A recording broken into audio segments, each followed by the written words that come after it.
आज हम बना रहे मेथी दाने की सब्जी। रात भर भिगो के रख दिया था इसको। मसाला छोंक दिया, प्याज, हरी मिर्ची और ये दही में मसाला तैयार करके रखा है। मिर्ची, धनिया, हल्दी, नमक सब, और ये लहसुन पीस के रखा है। अभी ये दही वाला मसाला इसके अंदर डाल देंगे। अब इसमें ये कूटा हुआ लहसुन भी डाल देंगे सब्जी के अंदर। मसाले तब तक पकाएंगे जब तक ये तेल छोड़ ना दे।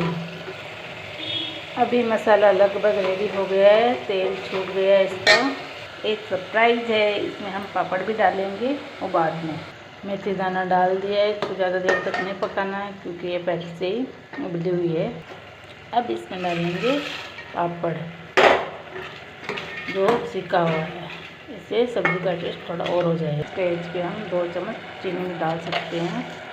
हमारी मेथी दाने की सब्ज़ी बनके तैयार है। Okay bye.